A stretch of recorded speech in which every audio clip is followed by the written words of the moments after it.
out for him. He was supposed to marry the Philistines. And here's the story. He tells his folks, he said in verse 2 of chapter 14, he said, I saw one of the daughters of the Philistines at Timnah. Now get her for me as my wife. I saw one, go get her. How would that go over today? Some guy shows up to one of you ladies and says, yeah, Joe over here in this other country saw your daughter, and or you're the daughter. You know, Joe showed up, saw her. He wants her for his wife. I'm taking her with me. Yeah, probably not. You know, try that with one of my daughters. I'll have something to say about that.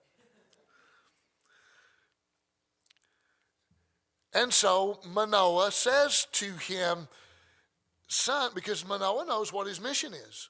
And he says, son, couldn't you pick somebody from Israel and not the Philistines? I mean, in all of Israel, is there not a pretty girl you like? Come on, dude. He says, nope, I want that one. And his parents, who are not very good parents, didn't say no. And God used them anyway. You see, biblically, they should have said no. Biblically, they should have said no, but God knew they wouldn't because they were raising a spoiled kid. And he knew they wouldn't tell their spoiled kid no. Sound familiar? Not that any of you have spoiled kids. Now, that was a joke. And nobody's laughing. Tibby, are your grandkids spoiled? Okay, I just making sure everybody's listening. I wasn't sure. So Samson went, verse 5, went down with his father and mother to Timnah. He came to the vineyards of Timnah, and behold, a young lion came toward him roaring. And the Spirit of the Lord rushed on him, and he tore the lion in pieces. But he didn't tell anybody. Really? You tear a lion apart with your bare hands, and you're a dude, and you don't tell anybody? Now, what does that tell you about Samson? Now, think about that for a minute. I'm a guy. If I tore a lion apart, Greg, I'd be telling everybody. That'd be the story of the century. Look at me. But he knew that it was the Spirit of the Lord that came on him. And I think as he's coming into his manhood and this experience with God that he doesn't really even understand yet, he's kind of taken aback by the fact that the Spirit of God came on him and he had this strength and this courage and he goes headlong into this. I think it scared him. I do. I think that he was like, do I turn green when this happens? Am I the Hulk? This is weird. I'm not telling a soul. But keep watching. It's a crazy story. So verse 7, he went down and he talked to the woman, and she was right in Samson's eyes. And after some days, he returned to take her. He turned aside to see the carcass of the lion, and behold, there was a swarm of bees in the body of the lion, and he scooped the honey and the comb out and ate it. That's gross. I'm eating honey out of a rotten lion's carcass. What kind of guy is this? Just think about it. There's something special about Samson. So he scrapes it out onto his hands and he's eating it. And he came to his father and his mother and he gave them some to eat. Didn't dare tell them where it came from. Here, have some honey that I just got out of a dead lion's carcass. And then the reason that I question why Samson is in the Hall of Faith starts to show up, because his pride starts rearing its head. He's having the celebration with his new wife, and he puts a riddle out there. He's probably got, he's just feeling good because he's married, and he tells these fellows, these Philistines, 30 changes of garments for the guy that can answer my riddle. And he put it out there. And nobody could answer it. And they got angry, and they went to his new wife and said, okay, he's making us look bad. You need to find out the reason. You need to find out the answer to the riddle. And so they did. And he makes this statement later whenever they tell him what the answer to the riddle is in verse 18, almost to verse 19. He said, if you had not plowed with my heifer, you wouldn't have found out my riddle, which is a funny statement, because if I called my wife a heifer, I'd be in real trouble. But what he was saying was, if you hadn't gotten in cahoots with my wife, you would have never figured out the riddle. So I know that you have betrayed me, and my wife has betrayed me. And so to pay off the debt, he went down to some town and killed 30 guys and took their garments and paid off the debt. Said, fine, you want to play that way? Here, I'll just kill 30 people. Here's your 30 changes of clothes. Doesn't sound real godly, does it? Kind of sounds more scoundrelish. Well, it gets worse, because Samson has a fundamental flaw that a lot of guys have, and it's women. He can't leave them alone. So he gets mad over this deal and leaves his wife. He just married her. He just leaves her. Said the best man can have her. I don't want her. And so the dad gave her to the best man. It's a weird day. I'm glad that we're not living in those times. After some days, chapter 15, Samson went back to visit his wife, and he took a young goat. I don't know what that means. And he said, I'm going to go be with my wife in the chamber. You ditched her on your wedding day, dude. You really think she's going to want to see you and your goat? I don't think so. But he shows up, and they said, well, we thought you were serious. We gave your wife to the best man. Here, do you want my other daughter? She's prettier anyway. You can't make this stuff up. You want my other daughter? She's prettier anyway. And Samson said to them, verse 3, chapter 15, this time I shall be innocent in regard to the Philistines when I do them harm. What's he saying? Last time I wasn't innocent. When I went and killed 30 of their, or I don't remember if he killed them or beat them up, but when he went and accosted 30 people and took their clothes, he wasn't right. He's acknowledging that. He said, this time, this one's on you. When I do you harm this time, you had it coming because you did me harm. And so this is the story where he catches 300 foxes, and he takes them a pair at a time and puts their tails together and sets them on fire and turns them loose in the fields. And so you got this fox with his tail on fire, running like a fox with his tail on fire, through the fields, setting everything on fire, and he burned up all their crops. And the stuff that the foxes didn't set on fire, he went and torched where they would have standing, like they'd already harvested and bundled up the sheaves. He would set those on fire. And he destroyed their crops. Now, as the story goes on, it says in verse 9 of chapter 15 that the Philistines came up and encamped in Judah and made a raid on Lehi. And the men of Judah said, why have you come up against us? And they said, we have come up to bind Samson, to do him as he did to us. Then 3,000 men of Judah went down to the cleft of the rock where Samson was hiding out and said, do you not know that the Philistines are rulers over us? What have you done to us? And Samson said, you promise me that you won't attack me yourself, and I will go peacefully, and they can have me. Now, why does he say that? Because he knows that he's fixing to begin to save Israel from the Philistines. I'll go peacefully with you. They sent 3,000 men to get one guy. That is one really bad man. They are really scared of him. And these are his friends. Imagine what the Philistines are thinking. And so they go get him, and they turn him over to the Philistines. Verse 14. When he came to Lehi, the Philistines came shouting to meet him. The Spirit of the Lord rushed upon him.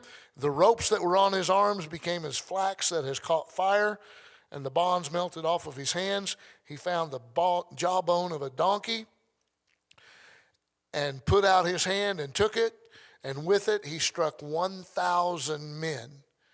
Now what that means is he killed 1,000 Philistines. I don't know if you've ever been in hand-to-hand, like just got in a fight and you're just, fighting with somebody, or if you ever wrestled in high school, but if you've ever been in an altercation where and this is to the death, okay? It's exhausting. Normal men don't last very long in a fight like that. You ever had to do CPR on somebody that was in cardiac arrest? Just try doing CPR for 10 minutes. See how tired you are. He killed 1,000 men with the jawbone of a donkey. This is some kind of man, and this is some kind of strength that God has given him. He does all of that in verse 18. He says, I'm thirsty. And he called on the Lord, and he said, you have granted this great salvation by the hand of your servant, and shall I now die of thirst and fall into the hands of the uncircumcised? And God split open the hollow place that is at Lehi, and water came out from it. And when he drank, his spirit returned, and he revived. Samson has some problems. He likes girls way too much. He's not faithful to any of them. As we go through the story, he's constantly going someplace else and seeing some girl he likes. It's like everywhere he goes. What's my point? It could be you that God has a destiny for, because God doesn't use perfect people. He doesn't have any to pick from. He uses flawed individuals. Samson's got some obvious flaws. But did you notice his response after he had done what God intended for him to do, which was to begin to free Israel from the Philistines? That after he was done with this grueling battle, he sat down and he talked to God, and he said, God, I'm dying of thirst. All I did was what you built me, designed me to do. And now I'm going to die of thirst. And God heard that simple statement and split a rock open and made water come out of it. So before I just write him off as a no good, God answered in a really big way to a really simple prayer. So maybe he's not just a nobody trying to tell somebody or everybody about how somebody saved his soul. Maybe he's a somebody. And maybe God's listening. And maybe that's you too. It would have been real easy for Samson to say, I'm such a train wreck. I don't deserve for the Spirit of God to stir me. But even with his flaws, his heart was toward God. God, I just did what you asked me to do, and now I'm going to die from thirst. I just want a drink. And God made water come out of a rock. That's pretty wild. It's pretty crazy. Chapter 16. Samson went to Gaza, and there he saw a prostitute. Went into her. You just hit a home run with the whole I'm going to die. Could you give me some water, God? You're awesome. You just hit a home run, and now he's gone off to Gaza and finds a prostitute. And, here's a goat. You understand why I have a problem understanding why Samson's in the Hall of Faith? So we hear about that woman. Funny story, they were waiting to kill him. In this story, he's in this city down at Gaza, and they're all waiting to kill him. And so, the cities were all walled and gated. And these are massive gates, okay? These gates are like made out of wood that's like 8 inches thick, and the doors weigh a ton or something, And they're lying in wait. They've got the doors locked. When Samson gets ready to leave in the morning, they're going to ambush him. He gets wind of it. He gets up at midnight and goes and just takes the doors and the posts they were hanging on. He picked the whole thing up, took it out of the ground, and walked off with it. Said, I don't think you'll be catching me today. Verse 4, after this, he loved a woman in the valley of Sorek whose name was Delilah. I mean, every time I turn around, this guy's finding a new girl. Doesn't seem very right. Okay? Doesn't seem very virtuous. So he meets up with Delilah, and you guys know the story. The Philistines conspire with her. Find out what the secret of his strength is, and we're going to get, every one of us is going to give you a bunch of money. Now, Delilah has no affection toward Samson whatsoever. She's just a wicked woman.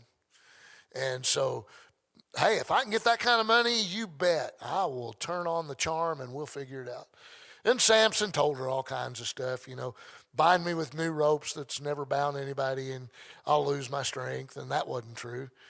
And he whipped a bunch of Philistines when they tried that. And then he said, if you weave the 7 locks of my hair into the web and secure it with the pin.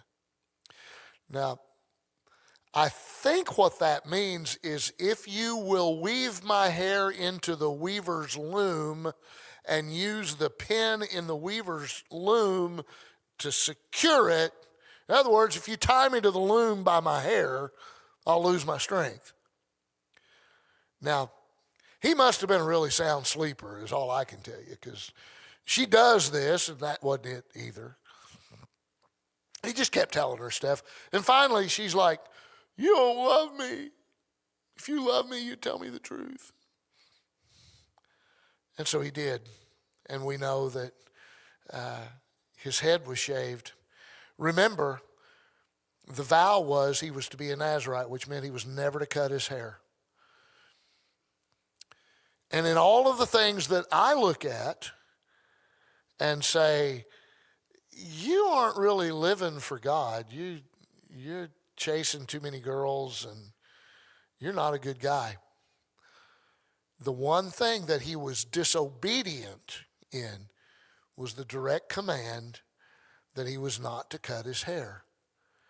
And he cut it, or she did, and immediately he lost his strength. What's my point?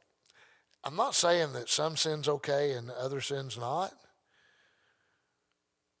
I am saying that there are certain things that there's a sin that besets you. Hebrews talks about it. Let us lay aside every weight and the sin that so easily besets us, and let us run with patience the race that's before us. So everybody's got their particular hang up, the thing that just trips you up more than once. I think God's got some special grace for that, because he understands that you're trying to overcome that. But this other thing, he lived his whole life in obedience to that command and had never one time violated it, because he knew this was the source of his power. And he disobeyed God in the one thing that he knew for certain he wasn't supposed to disobey God in. And that was when God seemingly punished him by taking away his power. But remember, God's got a design for everything. So the ultimate outcome of that, they take Samson, they gouge his eyes out, they turn him into an ox, they use him as a pack animal to run. Anybody in here ever made sorghum? Okay, me and Rich. At a sorghum mill, you got this big old arm that's attached to the big old press, and we used to use horses or something to turn the big old arm that turned the big old press to press out the juice out of the sorghum or out of the cane. But sometimes we would use people. You know, it was fun to let the kids get out there and it was work. It was hard work. That's what they were using Samson for. He was grinding their grain on this big old mill with he's just a pack animal. But his hair started growing. And one day they're having a big party. Now I don't know where this house was. It said there were 3,000 Philistines on the roof of this house. That's a big house. And they want Samson to come out and put on a show for them. And they're making fun of him.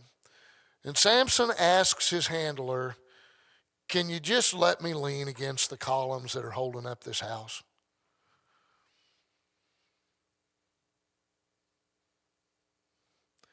And he felt this column. And he felt this column. And it's the only other time that we hear Samson pray. I only hear Samson pray 2 times in his whole life, and he made the Hall of Faith. That gives me some hope. It gives me some hope. He prayed one last time. He said, "God, if you will please remember me and please strengthen me just this one time, that I can get revenge because they poked out my eyes." Okay, so God's going to answer a prayer for revenge?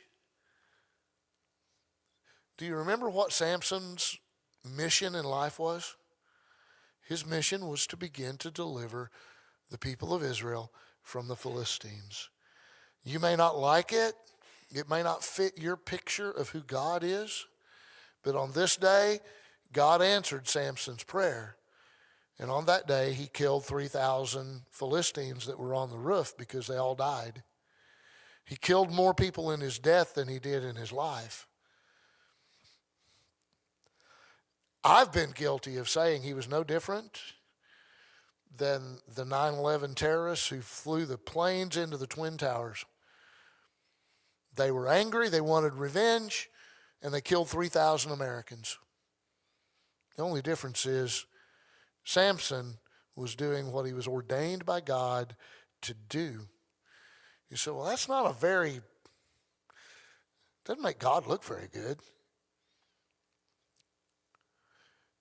God has a design and God has a plan. Israel were his people.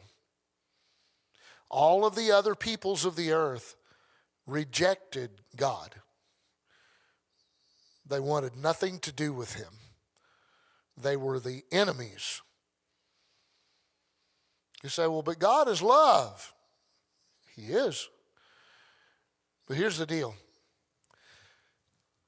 The only people that are going to heaven, the only people that are going to have a relationship with God are people that are in his family. People outside of his family are not going to have a relationship with him. The Philistines were outside the family. They got what they chose. Did you hear what I said? They got what they chose. They chose to reject God and serve false gods. And they got what they chose. Just like you will. Samson's in the Hall of Faith because he chose to be obedient to his mission and to do what God called him to do. And he wasn't a good man. He certainly was not a perfect man. But in the thing that he was designed to do, he was faithful. You want to be in the hall of faith? Do the thing that you were designed to do. And God will be pleased. And the good news is you don't have to be perfect in every aspect in order to be perfect in the sight of God. But what has God designed you to do? Everybody's got a design. I believe that. God's got one for you. For all I know, there's a preacher sitting out here that needs to be preaching. For all I know. For all I know, there may be a statesman or woman that needs to be helping turn our nation around. I don't know. For all I know, God gave you the gift to do certain things with your hands or your mind, and you're supposed to use that for the glory of God every day. Do what God designed you to do, and you will be considered as faithful as Samson, and you'll get your name in the Hall of Faith. Amen? Amen. I'm glad Samson wasn't perfect because it gives me hope. It gives me hope. So I've answered my own question. Why does Samson get his name in there when it doesn't seem like he earned it? I only see two prayers.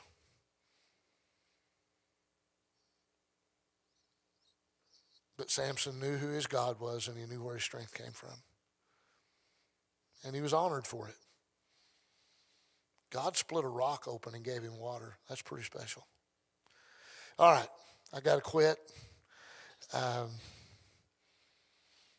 We need to have communion. I don't want to forget.